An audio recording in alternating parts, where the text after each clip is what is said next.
ముందుగా అందరికీ నమస్కారం. నేను మీరాజు. ఆంధ్రప్రదేశ్కు సంబంధించి ఎన్నో మోసపూరిత సంఘటనలు జరుగుతూ ఉన్నాయి. అది రాజకీయ ముసుగులో పెద్దలు చేస్తున్న మోసాలు అయితే చిన్న చిన్న పోస్ట్ ఆఫీసుల్లో కట్టుకునే ప్రజలను కూడా మోసం చేయాలి అని అధికారులు చూస్తున్నట్లు తెలుస్తుంది.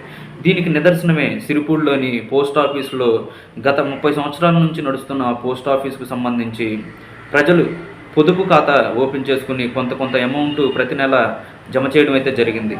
వీటిపైన ఒక స్పెషల్ బులెటిన్. పోస్ట్ ఆఫీసులో డబ్బులు పొదుపు చేసుకొని మోసపోయిన సిరిపూడి పోస్టల్ ఖాతాదారులు జిల్లా కలెక్టర్ గ్రీవెన్స్ వద్ద నిరసన తెలియజేశారు. జిల్లా కలెక్టర్ ఎస్పీ గ్రీవెన్స్లో తమకు న్యాయం చేయాలని ఫిర్యాదు చేశారు. సుమారుగా మోసపోయిన ఖాతాదారులు 70 మంది పాల్గొన్నారు. ఇందులో ఇంకా మోసపోని వాళ్ళు చాలామంది వరకు ఉండొచ్చు తెలియజేయడం అయితే జరిగింది. సిపిఎం బాపట్ల జిల్లా కమిటీ సభ్యులు సిహెచ్ మణిలాల్ మాట్లాడుతూ నగరం మండలం సిరిపూడి పోస్ట్ ఆఫీస్ పరిధిలో సుమారుగా 60 లక్షల రూపాయలు పైగా చిన్న మొత్తంలో పొదుపు చేసుకున్న ఖాతాదారుల డబ్బులు పోస్టల్ అకౌంట్లో జమ చేయకుండా మోసం చేసి పారిపోయిన పోస్టల్ ఉద్యోగి ఒడుగు గోపి మనోజ్ వర్మపై చర్యలు తీసుకోవాలని, సిరిపూడి పోస్ట్ ఆఫీసులో ఖాతాదారులు మొత్తం డబ్బును ఎవరు ఎంత జమ చేశారో వారందరికీ కూడా తిరిగి ఇప్పించే ప్రయత్నం చేయాలని ఆయన కోరడం జరిగింది. గ్రామీణ ప్రాంతమైన సిరిపూడి గ్రామంలో పోస్ట్ ఆఫీస్ గత 30 సంవత్సరాల కాలం నుండి నడుస్తుంది.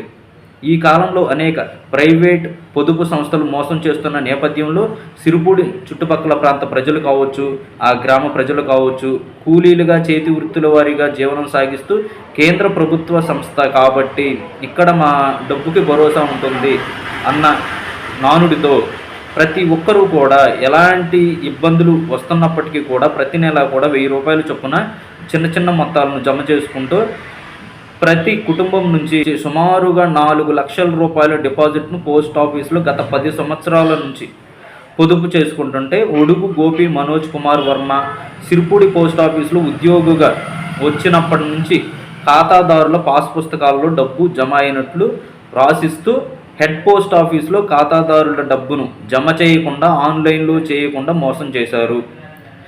గత నెల రోజుల క్రితం డిపాజిట్ డబ్బులు విత్డ్రా చేయడం కోసం ఒక ఖాతాదారుడు పోస్టల్ ఉద్యోగిని అడగగా ఆన్లైన్ కాలేదు, టెక్నికల్ సమస్య, సర్వర్ పనిచేయడం లేదు, రేపురా అంటూ వారం రోజుల పాటు డబ్బు ఇవ్వకుండా గడిపిన నేపథ్యంలో ఖాతాదారుడు పిట్టనవానిపాలెం పోస్ట్ ఆఫీస్ వద్దకు వెళ్ళి పాస్ పుస్తకం చెక్ చేస్తే ఎటువంటి డిపాజిట్ చేయడం లేదని, మిగిలిన ఖాతాదారులు కూడా అనుమానంతో పిట్టలవానిపాలెం పోస్ట్ ఆఫీస్కు చేరడంతో ఈ మోసం అయితే బట్టబయలైంది.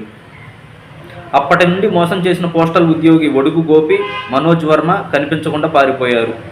దీనిపై సంబంధిత పోస్టల్పై అధికారుల మరియు నగరం పోలీసు వారికి ఫిర్యాదు చేసినప్పటికీ ఖాతాదారుల డబ్బు చెల్లిస్తామని ఎటువంటి భరోసా కల్పించడం లేదు. దాదాపు ఈ 10 సంవత్సరాల కాలంలో సిరిపూడి పోస్ట్ ఆఫీస్ ఖాతాదారుల డబ్బులు పోస్ట్ ఆఫీస్లో డిపాజిట్ కాకపోతే ఎందుకు పోస్టల్పై అధికారులు వెరిఫికేషన్ చేయలేదో అనేక అనుమానాలు వస్తున్నాయి. డబ్బులు తిరిగి చెల్లించాలని పిట్లవానిపాలెం హెడ్ పోస్ట్ ఆఫీసు వారిని అడుగుతున్నా మాకు సంబంధం లేదు అన్నట్లు వ్యవహరిస్తున్నారు.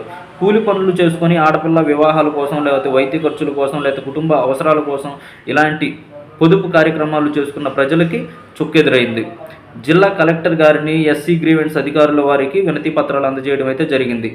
ఏ విధంగా అయినా సరే బాధితులకి ఖాతాదారులకి బాధిత కుటుంబాలు ఏవైతే ఉన్నాయో, ఖాతాదారు కుటుంబాలు ఏవైతే ఉన్నాయో వాటికి త్వరలో న్యాయం చేయాలని ప్రజలు కోరడం జరిగింది.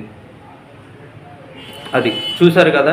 అంటే ప్రైవేట్ సెక్టార్లో మోసాలు జరుగుతున్నాయి అని చెప్పి గవర్నమెంట్ సెక్టార్లో పోస్ట్ ఆఫీస్ అంటే అది సెంట్రల్ గవర్నమెంట్కి సంబంధించి దానిలో అవకతవకలు కూడా పాల్పడుతున్నారు. అంటే ఉద్యోగులకి మనం ఎంత అవినీతి చేసినా మహా అయితే సస్పెండ్ చేస్తారు, దాని ద్వారా మనకి పోయేదేమీ లేదు, 1 సంవత్సరం లేదా 2 సంవత్సరాల తర్వాత మళ్ళీ మనం విధుల్లో చేరతాము అన్న నమ్మకంతో ఇలాంటి పాడు పనులు చేయడానికి కూడా ప్రభుత్వ ఉద్యోగులు వెనకాడడం లేదు.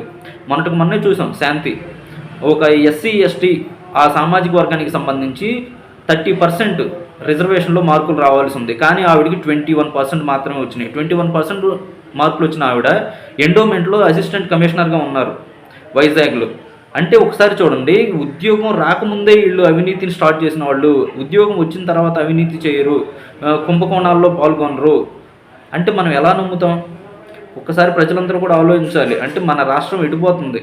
అవినీతి గత 4 సంవత్సరాలు 2019 నుంచి చూసుకుంటా ఉంటే గత 5 సంవత్సరాల నుంచి కూడా అవినీతి రేట్ అనేది చాలా వరకు పెరిగిపోయింది. అంటే ప్రతి ఒక్కరు రాజకీయ నాయకుల అండతోనో లేకపోతే పలుకుబడితోనో వారికి నచ్చిన విధంగా వారు దోచుకోవడం మొదలుపెట్టారు. ప్రజల్ని హింసించడం మొదలుపెట్టారు. ప్రజల యొక్క చిన్న చిన్న జీవన పరిణామాల్లో మార్పు తీసుకొచ్చేందుకు చిన్న చిన్న మొత్తాల్లో డబ్బులు దాచుకుంటుంటే వారిపైన కూడా వీరి యొక్క చేతివాటం చూపిస్తున్నారు అనేది మనకు తెలుస్తూ ఉంది.